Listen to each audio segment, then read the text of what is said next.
Hello friends, आप सब लोग कैसे हैं। उम्मीद है कि आप लोग अच्छे होंगे और तैयारी भी आप बहुत अच्छे तरीके से ही कर रहे होंगे, क्योंकि एग्ज़ाम आपका ओनली 7 डे बचे हुए हैं और 21 जनवरी को आपका एग्ज़ाम है। तो इसलिए तैयारी आपकी ज़बरदस्त होगी। तो कुछ पॉइंट आपके ईबीएस एनसीईआरटी के हैं जो आपको एग्ज़ाम से पहले ज़रूर पढ़ के जाना है। अगर आपने इन पॉइंटों को छोड़ दिया तो आप बहुत बड़ी भूल करोगे, क्योंकि यहाँ से सबसे ज़्यादा क्वेश्चन पूछे जाते हैं। ईबीएस एनसीईआरटी के जो ईबीएस का जो आपका पार्ट होगा, ईबीएस के यहाँ से क्वेश्चन बहुत ज़्यादा आते हैं। तो क्लास को हमारी स्टार्टिंग से लेकर एंड तक ज़रूर देखना, तभी आपको हर पॉइंट के बारे में पता लग पाएगा। तो स्टार्ट करते हैं रेगिस्तानी ओक के बारे में, कि रेगिस्तानी जो ओक होता है वो क्या है। एक पेड़ है जो वो कहाँ पर है, हमारा ऑस्ट्रेलिया में है। ऑस्ट्रेलिया में फर्स्ट पॉइंट है हमारा, ऑस्ट्रेलिया में रेगिस्तानी ओक पेड़ पाया जाता है। कभी भी पूछ लिया जाए कि रेगिस्तानी पेड़ कहाँ पाया जाता है तो आपको पता होना चाहिए ये कहाँ पाया जाता है। ये पाया जाता है कहाँ पर, ऑस्ट्रेलिया में पाया जाता है। ये ऑस्ट्रेलिया में पाया जाता है। नेक्स्ट पॉइंट कह रहा है हमारा क्या, इसकी पत्तियां बहुत कम होती हैं। ये जो रेगिस्तानी ओक होता है, इसकी जो पत्तियां होती हैं कैसी होती हैं, बहुत कम होती हैं। आपको दिखाई दे रहा होगा, ये रहा है रेगिस्तानी ओक, इसकी पत्तियां बहुत कम हैं। तो आपको ये पता हो गया है कि इस पेड़ जो है, ये जो पेड़ है क्या है, रेगिस्तानी ओक। तो इसकी जो कैसी है पत्तियां हैं, कैसी होती हैं, बहुत कम होती हैं। आपको इसमें देखो, चित्र में आपको दिखाई दे रही होंगी, इसकी जो पत्तियां हैं कैसी हैं, बहुत कम हैं। नेक्स्ट पॉइंट हमारा कह रहा है इसकी ऊंचाई सामान्य की दीवार के एक बराबर होती है। जो एक सामान्य दीवार होती है उसके बराबर इसकी क्या होती है, ऊंचाई होती है। किसकी, इस पेड़ की।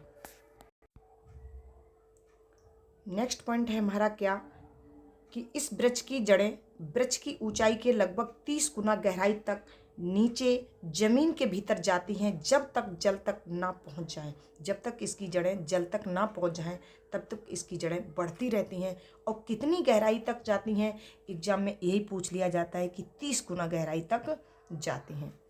नेक्स्ट पॉइंट है, क्या कह रहा है नेक्स्ट पॉइंट, यह पानी पेड़ के तने में जमा हो जाता है। यहाँ पर क्या होगा, इसकी जो जड़ें हैं पानी तक पहुँच जाती हैं, तो यह पानी पेड़ के तने में जमा हो जाता है। पानी क्या होगा, तने में जमा हो जाता है। तने में जमा हो जाता है जब कभी इस इलाके में पानी नहीं होता। इस इलाके में यानी ऑस्ट्रेलिया वाले इलाके में अगर पानी नहीं होता तो पानी की कमी पड़ जाती है, तो वहाँ के लोग इसके तने के अंदर पतला पाइप डालकर पानी क्या करते हैं, निकाल लेते हैं। पानी जो आप अपने उपयोग में लाते हैं। नेक्स्ट हमारा है क्रोटन पौधे के बारे में। एक एक पॉइंटों को अच्छे से पढ़ लें। क्रोटन पौधे क्या होते हैं। क्रोटन पौधे जमीन के बारे में उसकी दशा बता देते हैं, कि यानी सिग्नल दे देते हैं कि इसको पौधे में पानी या मतलब पानी की ज़रूरत है। इसके बारे में ये सिग्नल दे देते हैं। कौन दे देते हैं, हमारे ये क्रोटन पौधे। नेक्स्ट पॉइंट बता रहा है कि क्रोटन पौधे की जड़ जमीन में ज़्यादा गहरी नहीं होती। तब मिट्टी सूखने लगती है, यानी मिट्टी जब सूखने लगती है तो इस पौधे की पत्तियां सूखने लगती हैं और झड़ने लगती हैं, जिससे मिट्टी का पता चल जाता है कि मिट्टी सूख रही है। तो ये किस प्रकार का एक सिग्नल दे देता है कि मिट्टी सूख रही है, तो यानी पानी की ज़रूरत है। ये रहा है आपका किसका, क्रोटन का पौधा रहा आपका। ये आपका कलर इसका मल्टी कलर होता है ना। ये ध्यान रखेंगे, कभी एग्जाम में पूछा जाए इसके कलर के बारे में तो आप बता देंगे। और क्रोटन पौधे बहुत बार पूछा गया एग्जाम में है ये। नेक्स्ट हमारा क्या है, nepenthes. Very very important. Nepenthes क्या होता है। निफेंथिस नामक पौधा कहाँ पाया जाता है, ये कहाँ पाया जाता है। अगर भारत पे पूछ लिया जाए तो आपके भारत के मेघालय में, जो मेघालय एक राज्य है भारत का, वहाँ ये पाया जाता है, मेघालय राज्य में। और ये अन्य कहाँ पर पाया जाता है, इंडोनेशिया और ऑस्ट्रेलिया में पाया जाता है। क्या ये नेफेंथिस, ये भी एक पौधा है। कौन है, नेफेंथिस है ये।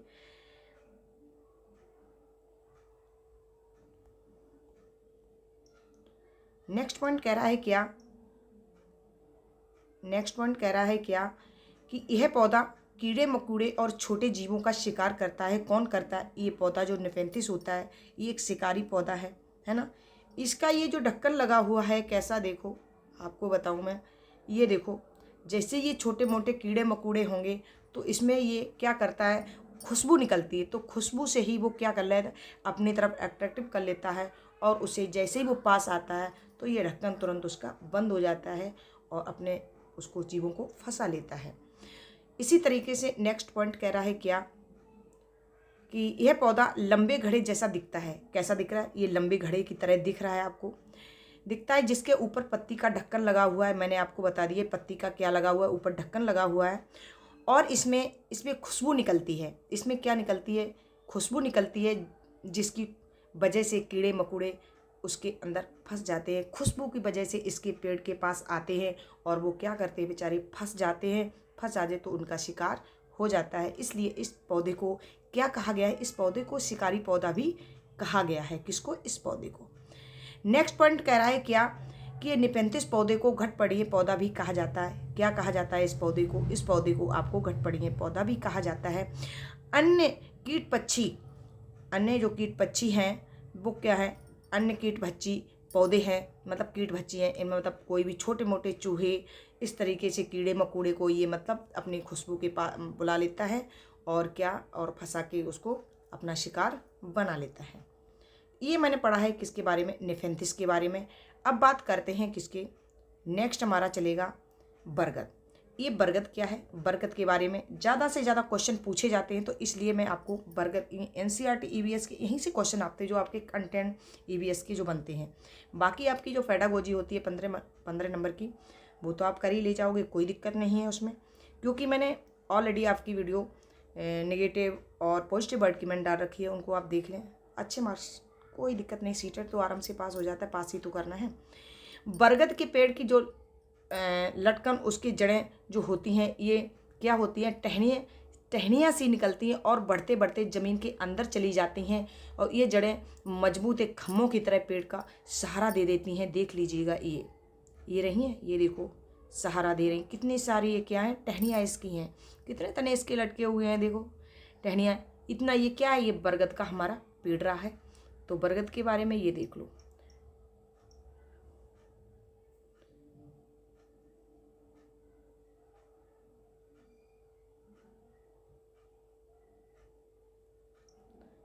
अब नेक्स्ट हमारा पॉइंट कह रहा है क्या, पौधे का भाग जिसे हम खाते हैं। बहुत ज़्यादा वेरी वेरी इंपॉर्टेंट, इस पर लिख लीजिएगा।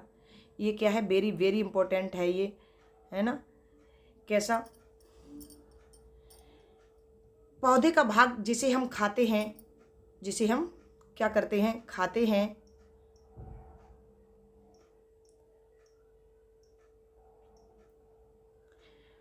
जड़ है।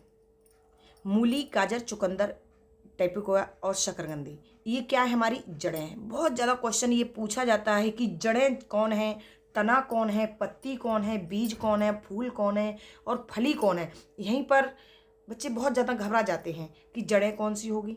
आपको नंबर 1 ये ट्रिक बता देंगे, कभी आप भूलोगे नहीं जड़ के बारे में। मूली, गाजर, चुकंदर, टेपिकोया और शकरकंदी, ये रही हैं आपकी जड़ें।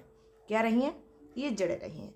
जड़ें जिसकी ये नोक जो निकली हुई होती है, देखो आपको बताएंगे, ये जड़ की जो क्या होती है, जिसकी नोक ऐसी निकली हुई हो, यानी ये ऐसे नोक जिसकी निकली हुई हो, जैसे मूली की निकली होती, गाजर की, चुकंदर की भी, टेपिकोया भी, शकरकंदी भी, हर किसी की निकली हुई होती है।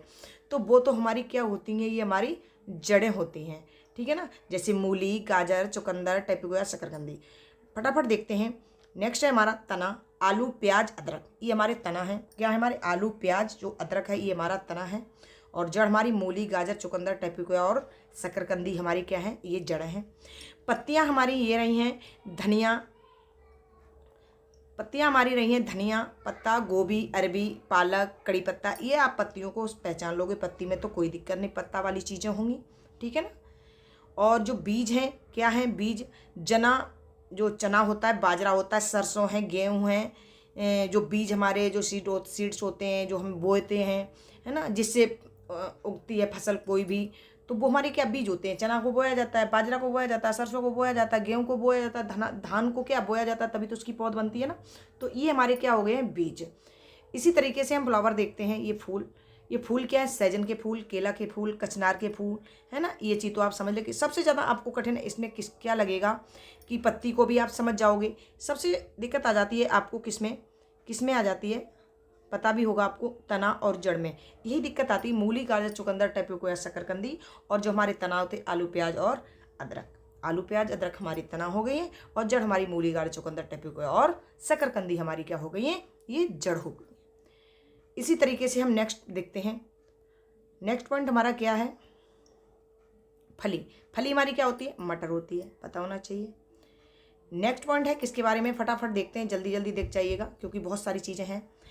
विदेशी से आने वाली सब्जियां, जो हमारी विदेशी से आती हैं वो सब्जियां, वो हमारी कौन कौन सी होती हैं। जैसे हरी मिर्च, आलू, हरी मिर्च, आलू आया, ये कहाँ से आया, जो हरी मिर्च है और टमाटर, आलू, ये कहाँ से आया, ये हमारा आया है साउथ अमेरिका से। हरी मिर्च, आलू और टमाटर ये कहाँ से आया है, साउथ अमेरिका से आया है। सेकेंड हमारा है क्या, गोभी और मटर, ये कहाँ से आए हैं, ये हमारे आए हैं कहाँ से, यूरोप से। गोभी मटर कहाँ से आए हैं, यूरोप से। अब ये कॉफ़ी, बीन्स और भिंडी ये कहाँ से आए, अफ्रीका से।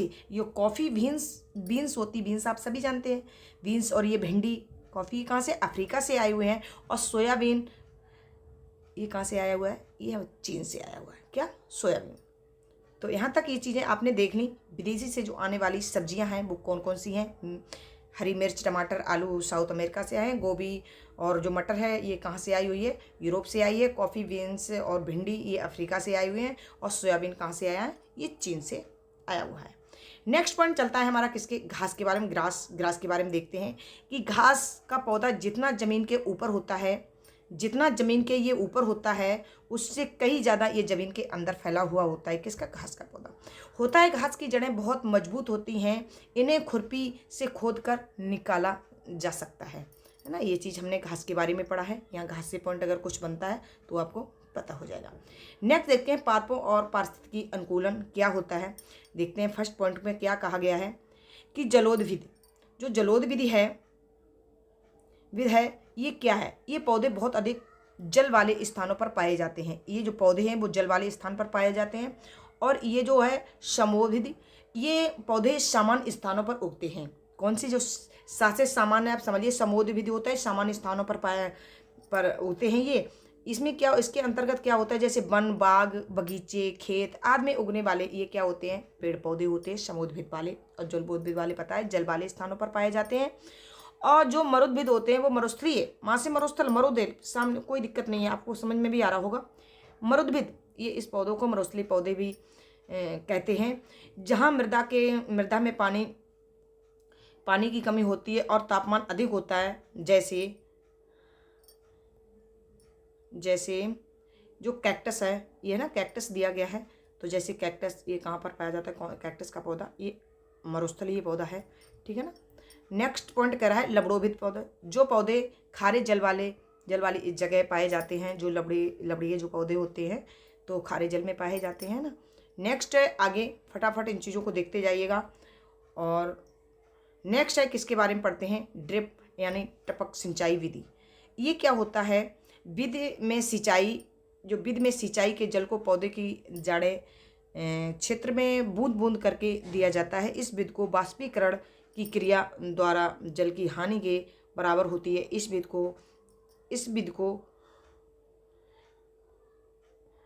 विधि में यह है PVC की पाइपलाइन के खेत में बिछाई जाती है। ये देखो आपको सामने दिख भी रही होगी, ये जो पाइपलाइन ये देखो बिछाई गई है इस तरीके से, देखो ये है ना, इस तरीके से बिछाई गई है। तो आपको ये चीज़ पता होना चाहिए कि जो ट्रिप है, जो टपक है सिंचाई, ये कैसी होती है ना, और आपको पता भी हो गया होगा। नेक्स्ट देखते हैं बीज के बारे में। हम सीड्स के बारे में पढ़ते हैं, बीज क्या होता है, तो बीज के बारे में देखते हैं। बीजों को प्राचीन समय में सूखी लौकी में रखकर उस पर मिट्टी का लेप कर देते थे, है ना, लोग कर देते थे। और नीम की पत्तियाँ, इनके कीड़ों में जो कीड़े ना लगे, हैं ना, जो बीज आराम से बीज कैसा सुरक्षित बना रहे, इस तरीके से होता था बीज को प्राचीन समय में। लोग पहले बहुत पुराने समय में ये चीज़ करते थे। नेक्स्ट पॉइंट हमारा कह रहा है कि पौधे स्वयं भी अपने बीजों को दूर फेंक देते हैं। जो क्या होता है, जो पौधे हैं स्वयं भी अपने बीजों को दूर फेंक देते हैं और कपड़ों में चिपक कर तथा पानी के जरिए भी एक जगह से दूसरी जगह क्या करते पहुंच जाते हैं, है ना। इस तरह के हो जाते हैं बीज। नेक्स्ट पॉइंट कह रहा है क्या, सोयाबीन। सोयाबीन की जो फलियां हैं पककर पककर क्या हो जाती हैं, फट जाती हैं। किसकी, जो सोयाबीन की जो फलियां हैं वो पककर क्या कर जाती हैं, वो फट जाती हैं, पककर फट जाती हैं और उसमें बीज बाहर निकल जाते हैं। किसकी, जी सोयाबीन की बात हमारी हो गई है। यहाँ तक हमने सोयाबीन के बारे में पढ़ लिया। अब जो हमारा नेक्स्ट पॉइंट कह रहा है क्या, काली मिर्च। जो काली मिर्च यानी ब्लैक पेपर और सौंफ, सौंफ है, गेहूँ है, आद, ये क्या है हमारे, ये बीज होते हैं जो काली मिर्च के होते हैं, ठीक है ना। नेक्स्ट चलते हैं क्या, देखते हैं नाशपाती, भिंडी और करेला। जैसे नाशपाती, भिंडी, करेला, है ना, और चीकू आदि में बीज होता है। सभी को पता है कि ये किसमें बीज होता है, नाशपाती है इसमें भी बीज होता है, भिंडी है, करेला है, खीरा है, टमाटर है, चीकू आदि में भी बीज होता है, ये पता होगा सभी को। नेक्स्ट पॉइंट कह रहा है कि मिट्टी में गोबर मिलाने से मिट्टी में कीड़ा नहीं लगता है। गोबर मिलाने से गाय का अगर गोबर, जैसे गांव में आपने देखा होगा, क्या देखा होगा कि लोग क्या करते हैं, गाय के गोबर से पूरे घर को अच्छे से लीपते हैं, जिससे उसमें कीड़ा भी नहीं लगता है ना, और सही भी रहता है। और क्या होता है, नेक्स्ट पॉइंट कह रहा है कि कपड़े में बंधा हुआ बीज पानी में भिगोए गए बीज की तुलना में जल्दी ही अंकुरित हो जाता है। जल्दी कैसे, गांव में देखा होगा कोई भी चीज़ अगर हम बोते हैं तो वो पानी में कुछ देर के लिए हम भिगो देते हैं कपड़े में बांध करके, जिससे वो जल्दी उगाता है ना, अंकुरित हो जाता है। क्योंकि कपड़े में बीज सांस लेने में सक्षम मतलब कैसा हो जाता है, सक्षम हो जाता है। तो ये हमने पढ़ा है किसके बारे में, मैंने बीज के बारे में ये चीज़ देखी है। नेक्स्ट हमारा कह रहा है क्या, क्योंकि नेक्स्ट पॉइंट हमारा कह रहा है कि दांत के दर्द यानी ट्रीटमेंट के लिए लौंग को इस्तेमाल में लाया जाता है। पता है, अगर किसी के दांत में अगर दर्द होता होगा तो लौंग का जो तेल आता है वो उसी में सीख से आप रख लीजिएगा, उसी जगह जहाँ पर दर्द होता है, तो बिल्कुल दर्द कैसा हो जाता है, खत्म हो जाता है, दर्द नहीं होता है। नेक्स्ट पॉइंट है क्या, नेक्स्ट पॉइंट बता रहे हैं किसके बारे में बताया गया है, जो ग्रेगर मेंडल थे। मेंडल का जन्म एक गरीब परिवार में 1822 ईस्वी में हुआ था। जो ग्रेगर मेंडल थे, इन्होंने किस पर प्रयोग किया, तो वो हम सब बताएंगे आपको। ये किस एक गरीब किसान परिवार के घर में इनका जन्म हुआ था 1822 ईस्वी में, 1822 में।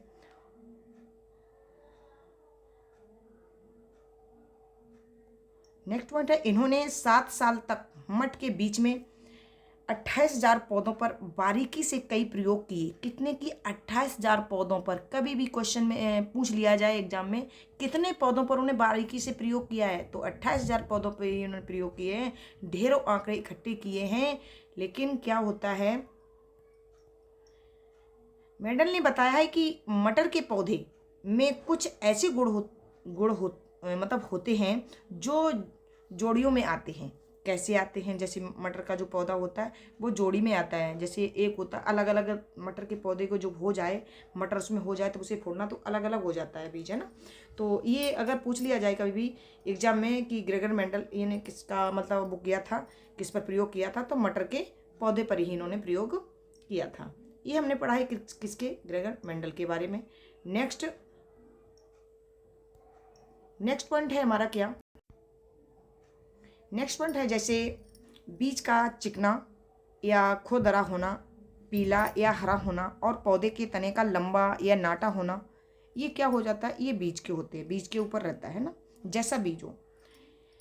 नेक्स्ट पॉइंट है, पर चिकने बीज वाले, खुरदरे बीज वाले पौधों के बच्चे भी यानी अगली पीढ़ी के पौधे भी बीज या तो चिकने या खुरदरे होते हैं। ऐसा नहीं होता है कि एक बीज थोड़ा चिकना और खुरदरा बन जाए, जैसे कोई भी चिकना खुरदरा बन जाए, तो इसी तरह रंग के जो गुण अगली पीढ़ी के पौधों के बीज के पीले होते हैं या हरे हैं। पीला और हरा गुण मिलकर कोई नए रंग का बीज नहीं बनाते हैं। ये तो नहीं हो सकता है कि मैंने पीला या हरा दोनों मिक्स करके मैंने डाल दिया तो ये नारंगी बन जाए, नहीं होता है ना। जैसा बीज बोएंगे वही रहेगा, अगर मिक्स करके कर देंगे तो क्या उसमें मिक्स कलर आ जाएगा, नहीं हो सकता है। तो नेक्स्ट पॉइंट हमारा कह रहा है, मेंडल ने यह भी बताया है कि जब बीज का पीला और हरा गुण मिलते हैं तो मटर की अगली पीढ़ी में पौधे में ज़्यादा पीले बीज वाले होते हैं। ऐसा तो बताया है। किसने बताया? ग्रेगर जो मेंडल थे उन्होंने बताया, उन्होंने ही मटर पर प्रयोग किया है। नेक्स्ट है तुलसी की जड़ों में। अब देखते हैं, ये जो तुलसी, तो ये जो पौधा होता है हर किसी के घर में होगा, है ना, सभी को पता है कि तुलसी की जड़ों में जोड़ने वाले की ग्रंथियां नहीं होती हैं। कैसी इनकी ग्रंथियां नहीं होती हैं? नहीं की बात की गई है इसमें, किसके? तुलसी के। और तुलसी यह पौधा क्या ऑक्सीजन मुझे देता है, ये सभी को पता है, और हर किसी के घर में तुलसी होना अनिवार्य है। तुलसी जरूर लगाइएगा जिसके घर में नहीं हो। इसमें पत्तियां होती हैं जिन्हें सब्जियों की तरह प्रयोग में लाया जाता है, और इसके बीजों से तेल भी प्राप्त किया जाता है। किसके? इस तरह की, देखो, है ना।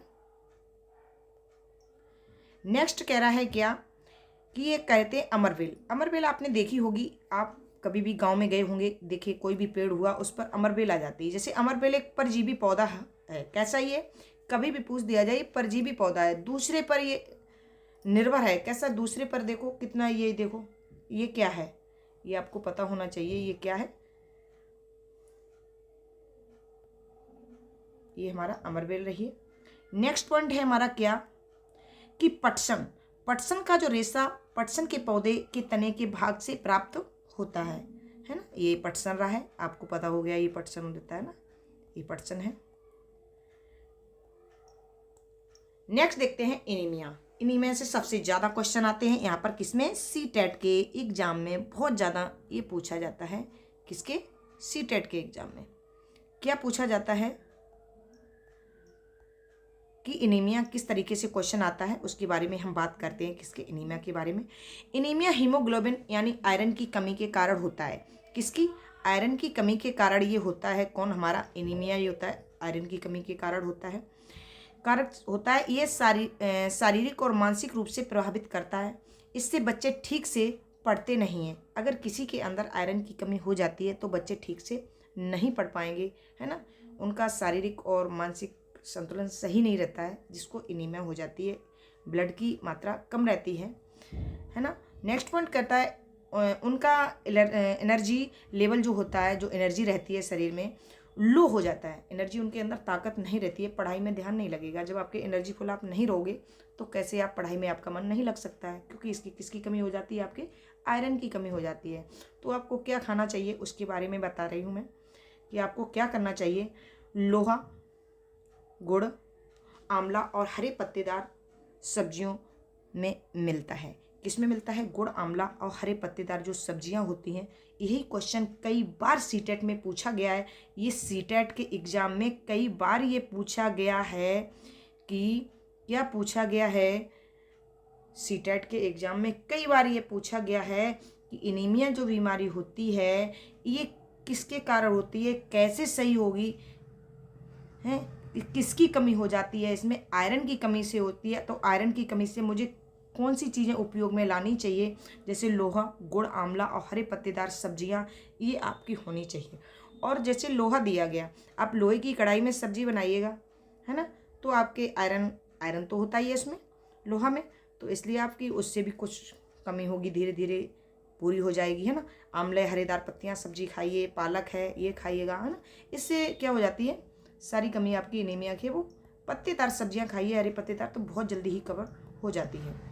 तो नेक्स्ट है, देखते हैं क्या किसके बारे में पढ़ते हैं। आयु और जेंडर के आधार पर हीमोग्लोबिन की मात्रा क्या होती है। जैसे नवजात जो शिशु होता है वो 17 से 22 डेसीमीटर का होता है, और एक सप्ताह के जो का शिशु होता है वो 15 से 20 डेसीलीटर का होता है, और एक महीने का जो शिशु हुआ, एक महीने का, वो 11 से 15 डेसीलीटर का होता है, और जो बच्चे होते हैं 11 से 13 डेसीलीटर का। वयस्क जो पुरुष होता है वो 18 वर्ष से अधिक के जो होते हैं 14 से 18 डेसीलीटर का होता है। वयस्क जो महिलाएं होती हैं वो उनके अंदर के 18 से अधिक जो ऊपर की होंगी, उनके अंदर क्या होता है, हीमोग्लोबिन की जो मात्रा होती है जो 12 से 16 डेसीलीटर की होती है। यहाँ आपने ये आयु और जेंडर के बारे में देख लिया कि किसकी मात्रा कहाँ तक होनी चाहिए। नेक्स्ट देखते हैं। नेक्स्ट आपका टॉपिक बहुत इंपॉर्टेंट है, वेरी वेरी इंपॉर्टेंट है ये क्या है, वेरी वेरी इंपॉर्टेंट, समझ लो इसको। किसको? ये क्या है? Abu Dhabi. ये अबू धाबी से यहाँ से क्वेश्चन सबसे ज़्यादा सीटेट में पूछा जाता है, इसीलिए मैं जल्दी जल्दी फास्ट आपको ये सारी चीज़ करवा रही हूँ, जिससे आप एक बार जल्दी में आप ना देख पाओ तो बाद में रोक रोक के वीडियो देख लीजिएगा। हर पॉइंट आपके लिए मैंने बहुत मेहनत लगी है इसमें दिन में, लेकिन आप इस क्लास को स्टार्टिंग से ले, इसीलिए मैंने बोला है इसको ज़रूर देख लेना, कोई दिक्कत नहीं है। और देखते हैं नेक्स्ट, बहुत सारी चीज़ें हैं आपको करवाएंगे अभी मैं। ये रहा है अबू धाबी, ये क्या रहा है अबू धाबी। अबू धाबी क्या है, यह देश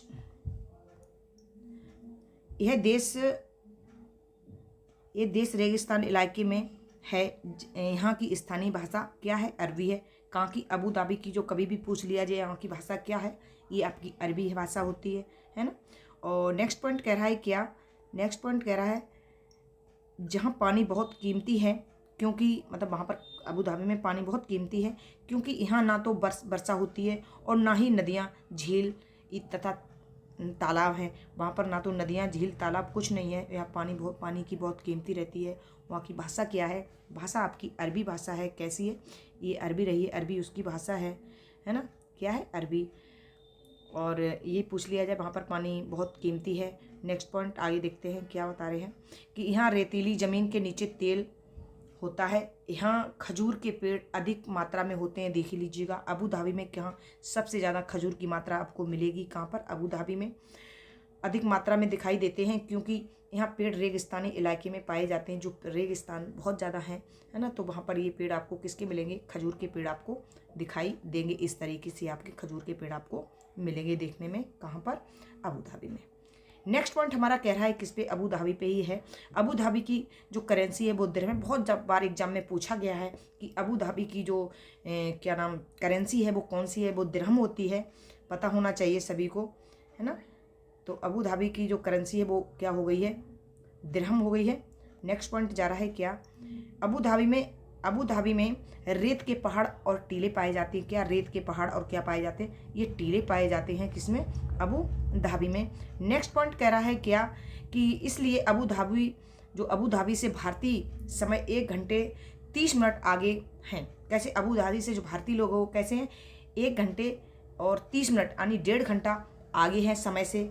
क्योंकि अगर अबू धाबी में रात के 9 बजे होंगे तो भारत में कितना होगा, 1.5 घंटा और बढ़ा लीजिएगा तो यहाँ पर कितना होगा, 10:30 बजे होंगे। ये आपकी कंडीशन रहती है। 1.5 घंटा भारत फास्ट रहता है, 1.5 घंटा अबू धाबी पीछे रहता है। ये आपको पता होना चाहिए, ये अबू धाबी है, क्योंकि वहाँ पर रेत पहाड़ टीले इस तरीके से, वहाँ पर मरुस्थल है देखो, इस तरीके से वहाँ पाए जाते हैं। कहाँ पर, अबू धाबी। तो अबू धाबी के बारे में यहाँ तक आपने पढ़ लिया है। नेक्स्ट देखते हैं गोलकुंडा के बारे में। वेरी वेरी इंपॉर्टेंट, ये गोलकुंडा बहुत ज़्यादा पूछा गया, हर बार एग्जाम में पूछा गया। ये गोलकुंडा क्या है, गोलकुंडा हैदराबाद में है। गोलकुंडा कहाँ है, हैदराबाद में। दीवार का एक भाग जो गोलाकार शेप में है। कैसा, ये देखो दीवार पर ये गोलाकार का शेप में मिलेगा, जिसमें बेसेंस या बुर्ज कहते हैं। गोलकुंडा की बाहरी दीवारों पर ऐसे 87 बुर्ज हैं। कितने हैं, 87। कभी भी पूछ लिया वहाँ पर बुर्ज कितने हैं, 87 बुर्ज हैं दीवारों पर। इस तरीके से आपको मिल सकता है, कौन सा नहीं है। इस तरीके से क्वेश्चन ज़्यादातर सीटेट में पूछे जाते हैं। नेक्स्ट पॉइंट है हमारा क्या, और ये भी पूछ सकते हैं कि गोलकुंडा है फोर्ट, ये कहाँ पर है, तो आपको पता होना चाहिए कहाँ पर है, आपका हैदराबाद में है। और नेक्स्ट पॉइंट है कुतुब शाही सुल्तानों ने गोलकुंडा में कितना 1518 से और 1687 यानी 1687 और 1518 से शासन किया। इससे पहले 1200 ईस्वी में गोलकुंडा किला मिट्टी का बना हुआ था। ये 1200 ईस्वी में गोलकुंडा किससे बना हुआ था, ये मिट्टी से बना हुआ था। ठीक है ना, यहाँ तक चीज़ें आपने देख ली हैं गोलकुंडा के। ये बहुत वेरी वेरी इंपॉर्टेंट है सीटेट के लिए, ओनली ये सीटेट के लिए ही क्लास है, आपको देखना बहुत इंपॉर्टेंट है। जल्दी जल्दी फटाफट इस क्लास को जरूर देखें, अपने मित्रों के साथ जरूर शेयर कर दें और क्लास को सब्सक्राइब जरूर कर लें, क्योंकि बहुत मेहनत इसमें लगी है आपको क्लास देने में। तो आपको सब्सक्राइब करने, लाइक करने में आपको कुछ नहीं जाता है। और कमेंट जरूर करें कि ये क्लास आपको कैसी लग रही। और ये जो गोलकुंडा हैदराबाद में है, यहाँ पर कितने बुर्ज हैं, कुछ आप राधे राधे कमेंट में जरूर लिखते रहिएगा। ऊंची और गोल दीवारें दूर तक देखने में मदद करती हैं, जिससे आक्रमण का पता चल जाता है कि जो ऊंची और गोल दीवारें दूर तक देखने में कैसी करती हैं, ये मदद देती है, जिससे पता लग जाता है कि आक्रमण का पता लग कि आक्रमणकारी जो आक्रमण करने वाले जो आक्रमणकारी होते हैं वो आ गए हैं। इस तरीके से क्या हो जाता है, वहाँ पर पता लग जाता है। नेक्स्ट है हमारा क्या, नेक्स्ट है किसके बारे में देखते हैं। नेक्स्ट है किसका, औरंगजेब। जो औरंगजेब यहाँ आक्रमण करने आया था, कहाँ पर, गोलकुंडा में। तो क्या हुआ, औरंगजेब यहाँ आक्रमण करने आया था, कहाँ पर आया था, गोलकुंडा पर। वो क्या रहा था, असफल रहा। कौन रहा था असफल, औरंगजेब। तो नेक्स्ट पॉइंट कह रहा है क्या,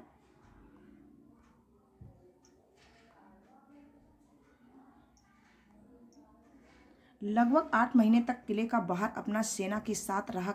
किले के चारों तरफ खाई थी, जिस वजह से वो आक्रमण नहीं कर सका, क्योंकि ये जो गोलकुंडा है इसके चारों तरफ क्या थी, खाई बनी हुई थी। तो इसलिए क्योंकि वो 8 महीने तक किले के बाहर ही मतलब सेना को लिए साथ मतलब वहीं पर बना रहा। कौन, ये जो आक्रमणकारी थे तो वहीं पर बने रहे 8 महीने तक, क्योंकि इसके आसपास थी वो क्या थी, खाई थी गोलकुंडा के। तो इसलिए वहाँ पर उसने आक्रमण नहीं कर पाया। वो कैसा रहा, असफल रहा। नेक्स्ट पॉइंट कह रहा है कि उस समय कांस की बंदूकें बनती थी। किसकी, जी कांस था उसकी ये बंदूकें बनती थी। पूछ लिया जाए कभी कोई क्वेश्चन आ जाए तो किसकी बंदूकें बनती थी, कांस की बनती थी। कांस यानी जो तांबा होता है उससे बनती थी। हजारों सालों से जो घुमंत वर्ग कांस से चीज़ें बनाते आ रहे हैं, है ना। तो कांस से तांबे और टिन की मिश्रित धातु है। किससे, जो कांस है किसका मिश्रित धातु है, तांबे और टिन की ये मिश्रित धातु है, ठीक है ना। और ये जो कांसा बनता है, कांसा जिसे कहते हैं, तांबा होता है, ये तांबे टिन से दोनों मिश्रित धातु से ये बनता है। नेक्स्ट पॉइंट कहता है सुल्तान अबुल हसन संगीत और कुचिपुड़ी डांस का शौकीन था। ये जो सुल्तान था अबुल हसन, ये संगीत, ये कुचिपुड़ी डांस का बहुत शौकीन था। कौन था ये, और कुचिपुड़ी है कहाँ, ये सब लोग कमेंट करके मुझे ज़रूर बताएं। ये कुचिपुड़ी कहाँ पड़ता है, ये किसका शास्त्र, किसका ये नृत्य है, ये आप लोग बताएंगे किसका शास्त्रीय नृत्य है, ये बताएंगे कुचिपुड़ी, है ना। तो नेक्स्ट देखते हैं। नेक्स्ट है किसके बारे में, लद्दाख के बारे में। अब हम हर स्टेट के बारे में पढ़ेंगे कि वहाँ पर किसी में कैसे, कौन सी जगह पर कैसे घर बनते हैं, किसके बने होते हैं। यहाँ से सबसे ज़्यादा सीटेट में क्वेश्चन आते हैं। ये सीटेट के लिए ही क्लास है, मैं ये बार बार कह रही हूँ, क्योंकि ये नेक्स्ट पॉइंट बनता है कि लद्दाख पहुँचने के लिए जम्मू कश्मीर पार करना पड़ता है। लद्दाख पहुँचने के लिए मुझे क्या पार करना होगा, जम्मू कश्मीर पार करना होगा। लद्दाख का ये कैसा स्थान है, ये ठंडा रेगिस्तान है, कोल्ड डिस्ट्रिक्ट भी कहते हैं इसको, ठीक है ना। ये सभी को पता भी होगा, कोई दिक्कत नहीं, आपने पढ़ रखा भी होगा इतना तो। नेक्स्ट पॉइंट है, यहाँ 1 या 2 फ्लोर की ही बिल्डिंगें मतलब बनी होती हैं, और घर पत्थर के होते हैं। कैसे होते हैं, 1 या 2 ही फ्लोर बने, देखो ये एक नीचे का होगा और एक ऊपर सेकंड फ्लोर, ये ओनली 2 ही होते हैं, ठीक है। 1 या 2 फ्लोर के ही बिल्डिंग होती हैं। घर पत्थर भी, घर किसके होते हैं, ये पत्थर से बने हुए थे। किससे बने हुए थे, ये पत्थर से बने हुए होते हैं क्या, ये घर। और जिनकी छत व फर्श लकड़ी की होती है। जो छत है, ये देखो छत दिखाई दे रही, ये लकड़ी की बनी हुई है। और घर पूरे किससे, पत्थर से बना हुआ होते हैं। और लकड़ी छत, और जो छत और ये जो फर्श नीचे दी गई है, ये किसी लकड़ी की होती है ना। इतनी चीज़ें आपको पता हो गई होंगी। कभी भी पूछ लिया है एग्जाम में कि लद्दाख में घर किसके बने होते हैं, तो पत्थर के बने होते हैं और लकड़ी की छत व फर्श होती है। और दीवार छत होती है, दीवार मिट्टी और उस पर चुने और मोती परत चढ़ी होती है। मोती की परत चढ़ी हुई होती है। इस तरीके से आपको देखो दिख भी रही होगी, है ना, चित्र के माध्यम से आप लोग देख भी रहे होंगे इसको। यहाँ कम बारिश होती है, लद्दाख में सबसे कम बारिश होती है। और लकड़ियाँ भी, सीढ़ी का प्रयोग होता है, जो सीढ़ी बनती थी और उसका प्रयोग में सीढ़ी बनाई जाती लकड़ी की, यहाँ किसमें, लद्दाख में ही, लद्दाख क्षेत्र में। तो यहाँ तक हमने लद्दाख के बारे में समझा है। नेक्स्ट और पॉइंट है लद्दाख के बारे में, उसके बारे में हम जानते हैं।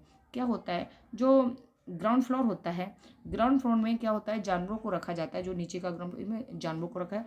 जब ज़्यादा सर्दी पड़ती है तो खुद भी ग्राउंड फ्लोर में ही रहने आ जाते हैं। कौन लोग, जो लद्दाख के लोग होंगे। जब ज़्यादा गर्मी पड़ जाती होगी तो लोग नीचे उतर आते होंगे, है ना। ज़्यादा सर्दी पड़ती है तो खुद भी ग्राउंड फ्लोर में उतर, जब सर्दी की वजह से, गर्मी नहीं है सॉरी। और ग्राउंड फ्लोर में भी विंडो नहीं होती है। जो ग्राउंड फ्लोर होगा वहाँ पर कोई क्या होगा, ये विंडो वहाँ पर नहीं होगी, तो सर्दी तो वहाँ लगेगी ही नहीं, है ना, कहीं से भी एयर नहीं आएगी, है ना।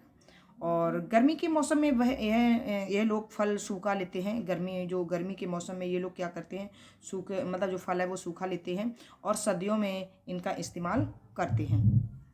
ठीक है ना। और नेक्स्ट पॉइंट कह रहा है क्या कि लाल मिर्च, नारंगी, कद्दू और सुनहरे पीले यहाँ मिलते हैं। जैसे लाल मिर्च हुई, नारंगी, कद्दू और सुनहरे पीले जो यहाँ मिलते हैं जो चीज़ ये होते हैं सुनहरे पीले यहाँ मिलते हैं। कहाँ पर मिलते हैं, भुट्टे जो होते हैं कैसे सुनहरे और पीले इस तरीके से ये भुट्टे मिलते हैं। कहाँ मिलते हैं, ये हमारे लद्दाख क्षेत्र में मिलते हैं। ये हमारी बात चल रही है कहाँ पर, लद्दाख क्षेत्र की। लद्दाख में झूले झूले का मतलब क्या होता है, वेलकम करना यानी स्वागत कर रहे हैं। कहते हैं अरे झूले झूले, तो झूले झूले क्या हो गए यानी स्वागत कर रहे हैं आपका। लद्दाख में जैसे ही आप पहुँचेंगे तो झूले झूले बोलेंगे तो आप समझ लेना ये वेलकम हो रहा है आपके लिए। ठीक है ना। तो नेक्स्ट पॉइंट कर रहा है ट्रॉली लकड़ी से बना हुआ झूला है।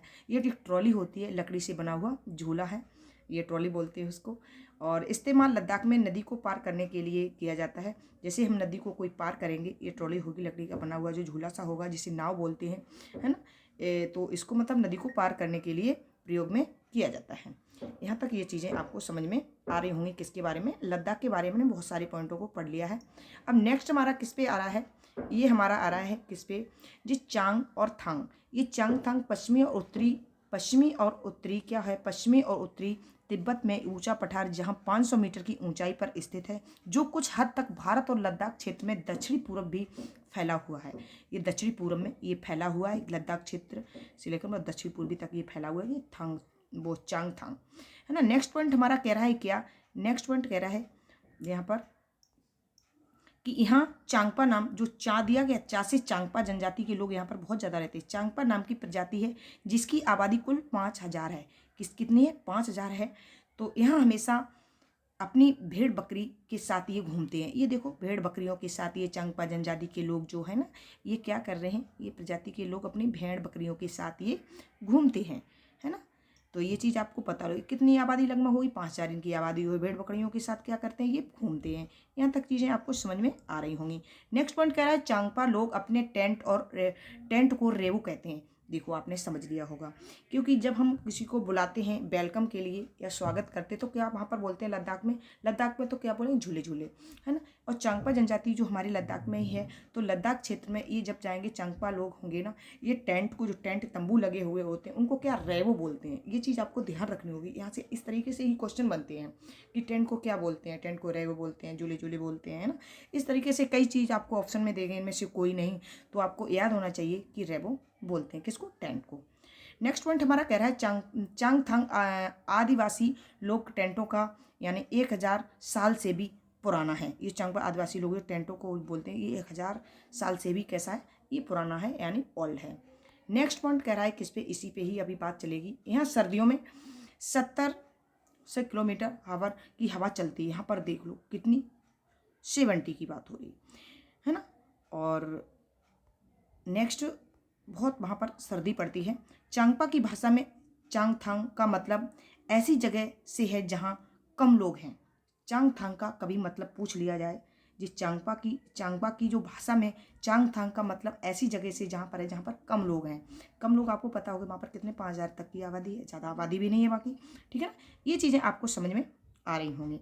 नेक्स्ट पॉइंट हमारा कह रहा है लेखा अर्थात टेंट के पास जगह होती है। अर्थात जो मतलब क्या होता है, लेखा अर्थात टेंट के पास, लेखा भी बोलते हैं, लेखा टेंट को है ना, रेवो लेखा टेंट के पास जगह होती है जिसे ये लोग लेखा बोलते हैं। जो वहाँ की ये जगह होती है तो उसको क्या बोलते हैं, लेखा। लेखा अर्थात टेंट के पास जो जगह होती है ना, टेंट को क्या बोलते हैं, रेवो। ये चीज़ आपने देखो अभी देखी, जस्ट देखी होगी आपने, ये रेवो देखो आपने ये देखा होगा। चांगपा अपने टेंट को क्या कहते हैं, रेवो कहते हैं। क्या कहते हैं, ये रेवो कहते हैं टेंट को। अब यहाँ पर टेंट को तो उसने रेवो बोल दिया, और लेखा किसको बोलते हैं, जो वहाँ पर टेंट के पास में जो जगह होती है उसको क्या कहते हैं, हम लेखा बोलते हैं। जहाँ की अपनी बकरी और भेड़ों को रखते हैं। लेखा में क्या करते हैं, ये बकरी वहाँ पर की जो जगह होगी टेंट के पास में या रेवो के पास में जो जगह होगी तो वहाँ पर उसको क्या बोलेंगे, हम लेखा बोलेंगे। वहाँ पर ये बकरी और भेड़ों को रखते हैं। ये देखो बहुत, ये देखो लोग अपने बकरी व भेड़ों को क्या कर रहे हैं, रख रहे हैं ना। ये चीज़ें आपको समझ में आ रही होंगी। अब ये चीज़ हमने पढ़ ली इसके बारे में, लेखा के बारे में। और नेक्स्ट पॉइंट हमारा कह रहा है लेखा की दीवारें पत्थरों की बनी होती हैं। किसकी बनी होती हैं? जो लेखा की जो दीवारें होती हैं, वहाँ पर जगह जो होती है टेंट के पास की जो दीवारें बनी होती हैं, वो किसकी बनी होती हैं? पत्थरों की बनी होती हैं। यहाँ तक चीज़ें आप लोगों ने पढ़ ली हैं। और आपने ये भी पढ़ा है कि जो क्या नाम लद्दाख के जो हमारे जो घर होते हैं वो किसके बने होते हैं? आपको पता है कि पत्थर के बने होते हैं। छत किसकी बनी होती है? कि हमारी लकड़ी की बनी होती है। फर्श किसकी बनी होती है? लकड़ी की बनी होती है ना। इस तरीके से आपको ये चीज़ें सब समझ में आ रही होंगी। अब हमारा नेक्स्ट पॉइंट कह रहा है क्या? नेक्स्ट पॉइंट कह रहा है हमारा कि लेखा की दीवारें पत्थरों की बनी होती, ये चीज़ आपको पता हो गई है ना, है ना। और नेक्स्ट पॉइंट आ गया हर दीवार क्या है? जो हर दीवार है अपने जानवर पर एक विशेष प्रकार का चिन्ह बनाता है। जो हर दीवार पर जानवर एक विशेष प्रकार का चिन्ह बनाता है। जो अपने जानवर होंगे हर एक विशेष प्रकार का क्या करेंगे? वहाँ पर चिन्ह बनाएंगे। जो हर परिवार है अपने जानवर पर एक विशेष प्रकार का चिन्ह बना देते हैं ना। तो इस तरीके से वहाँ होता है। और नेक्स्ट वन कह रहा है कि औरतें और छोटी बच्चियाँ जानवरों को गिनकर चराने ले जाती हैं और फिर लौटकर उन्हें दोबारा गिनती है। जब वो चराने के लिए बकरी या भेड़ को अपने ले जाती हैं तो गिनकर ले जाती हैं। कैसे करके? अपने काउंट करके ले जाती हैं। और जब ले आती हैं तो भी काउंट करके, जिससे कहीं कम ना हो जाए, तो अपने मतलब गिनती करके ही लाती हैं। ये चीज़ आपको समझ में आ गई हो। ये लोग अपनी बकरियों को ऊंचाई और ठंडी जगह पर चराने ले जाते हैं। कहाँ पर? बहुत ऊंचाई पर, यानी ठंडी जगह पर वहाँ पर ये चराने ले जाते हैं, जिससे बकरियों के बाल घने और मुलायम होते हैं। क्या हो जाते हैं? वो ठंडी जगह पर ऊंचाई पर ले जाती हैं बकरियों को चराने के लिए, तो क्या हो जाते हैं? वहाँ पर बकरियों के जो बाल होंगे जो खूब घने होते हैं, है ना। तो कैसे होते? और घने और मुलायम होते हैं। इस तरीके से आपको हर पॉइंट को पता होना चाहिए, है ना। इसी तरीके से आपको एनसीईआरटी में हर चीज़ आपकी 3rd 4th 5th क्लास में आपको ये चीज़ मिलेगी, है ना। इस तरीके से हमने आपको ये पॉइंट बना रखे हैं आपके लिए बहुत इजी तरीके से, कोई दिक्कत नहीं है। नेक्स्ट देखते हैं। नेक्स्ट हम पढ़ते हैं किसके बारे में? विश्व प्रसिद्ध pashmina shawl. Very very important CTET के लिए, सीटेट एग्जाम के लिए आपकी वेरी वेरी इंपॉर्टेंट है ये सीटेट के एग्जाम के लिए, जो आपका अभी 21 जो जनवरी है ना, 21 जनवरी का जो आपका एग्ज़ाम है उसके लिए वेरी वेरी इंपॉर्टेंट है। क्या? ये पॉइंट आपके लिए, क्योंकि यहाँ से क्वेश्चन बहुत ज़्यादा आपका पूछा जाता है ना। तो इन चीज़ों को आप ध्यान रखेंगे तो याद रखेंगे। यहाँ तक हमने लद्दाख के बारे में अभी तक पढ़ा है। अब पढ़ेंगे हम विश्व प्रसिद्ध पश्मीना शॉल के बारे में, कि पश्मीना शॉल हमारी कैसी है और क्या है। पॉइंट हमारा जो फर्स्ट बनता है कि पश्मीना शॉल चांगपा, अभी चांगपा के बारे में ही पढ़ रहे थे। चांगपा जनजाति यानी प्रजाति होती है जो उनकी, जो पश्मीना शॉल चांगपा लोग द्वारा पाली गई बकरियों के बालों से बनती है। क्योंकि जो बकरियों को ले जाते हैं, बकरियों व भेड़ों को चराने के लिए गिन के ले आते हैं ना, ये चीज़ आपको। और कौन? ऊंचाई पर ले जाते हैं जहाँ पर ठंड बहुत पड़ती है ना। इस तरीके से आपने अभी पढ़ा था, है ना। देखो आपको जस्ट दिखाएं, आपने यही चीज़ अभी आपने देखी थी, है ना। ये आपने पढ़ी थी। क्या पढ़ा था आपने? ये देखो ले जाते हैं बकरी भेड़ों को, है ना, वहाँ पर ये रखते हैं। इस तरीके से आपने इन चीज़ों को देख लिया। अब पश्मीना शॉल के बारे में देखते हैं। नेक्स्ट पॉइंट हमारा कह रहा है क्या? ये कह रहा है कि जिन बकरियों के मुलायम और पश्मीना ऊन मिलती है, जिन बकरियों से मुलायम क्या? इनके जो बाल हो जाते हैं, है ना, घने और मुलायम, पश्मीना ऊन मिलती है। उससे क्या होती है? पश्मीना ऊन मिलती है, वो बहुत ऊंचाई पर, लगभग 5000 मीटर की ऊंचाई पर रहती हैं। जो बकरियां मुलायम जो पश्मीना ऊन जो बनाई जाती है, जिनसे ये शॉल बनाई जा रही है, ये वाली, है ना, ये जो वह बहुत ऊंचाई पर, लगभग 5000 मीटर की ऊंचाई पर रहती हैं। ये बकरियां कहाँ पर रहती हैं? 5000 लगभग ऊंचाई पर ये रहती हैं, है ना। ये चीज़ आपको पता होना चाहिए। नेक्स्ट पॉइंट हमारा क्या कह रहा है? नेक्स्ट पॉइंट कह रहा है कि ठंड में टेम्परेचर जो होता है ठंड में 0 डिग्री से सेल्सियस से 40 डिग्री -40 डिग्री सेल्सियस तक चला जाता है। वहाँ पर ये बकरियां या भेड़ रहती हैं। अब आप इसको समझ लीजिएगा वहाँ पर कितनी सर्दी पड़ती होगी, है ना। इस तरीके से, और उसी की ये पश्मीना शॉल बनी हुई बकरियों की जो बाल होते हैं, और वो बाल कैसे होते हैं अभी नेक्स्ट पॉइंट में आपको पूरी जानकारी इसमें आपको मिलेगी, है ना। नेक्स्ट पॉइंट हमारा क्या कह रहा है? बकरी के शरीर पर गर्म बालों का कोट बन जाता है। गर्म बालों का कोट भी बन जाता है, शॉल भी बन जाती है ना। उसको पश्मीना शॉल के नाम से जानते हैं। इनमें से कुछ बाल बकरियां गर्मियों से घिरा देती हैं। मतलब गर्मी में कैसी हो जाती? गर्मी में गिरा देती हैं। गर्मी में गिर जाते हैं उनके बाल, कैसे गिर जाते हैं, है ना। तो जिनका प्रयोग पश्मीना शॉल बनाने में होता है। गर्मियों में जैसे सर्दियों में तो बहुत सारे इकट्ठे बाल हो जाते हैं, घने हो जाते हैं ना, और मुलायम भी रहते हैं, और गर्मियों में कैसे ही गिरा देती हैं। इनका प्रयोग पश्मीना शॉल बनाने में होता है। नेक्स्ट पॉइंट कह रहा है इनका एक बाल इतना पतला होता है। ये क्वेश्चन आपके यहाँ से सीटेट में बार बार पूछा जाता है, ये आपको ध्यान रखने की ज़रूरत है कि इनका एक बाल जो होता है पतला होता है, इनके 6 बाल हमारे एक बाल के बराबर होता है, हमारे एक बाल के बराबर होता है। इनके जो 6 बाल होंगे वो 6, समझो हमारा एक बाल होगा तो इनके 6 बाल के ये समान होगा। इस तरीके से होगा। अब नेक्स्ट हमारा पॉइंट क्या कह रहा है इसके बारे में हम देखते हैं। नेक्स्ट पॉइंट है ये शॉल हाथ में बनाए जाते हैं। तो ये शॉल हाथ से बनाए जाते हैं। लगभग 250 घंटे की बुनाई के बाद ये प्लेन शॉल बनता है। ये जो प्लेन शॉल ओनली बनेगा, कितने घंटे का समय लगेगा? ये 250 घंटे की बुनाई के बाद ये प्लेन शॉल बनकर तैयार हो जाता है। अभी कभी भी अगर ये समय पूछ लिया जाए कितना टाइम इसमें लगता है, 250 घंटे लगता है, यानी 250 घंटे लगता है।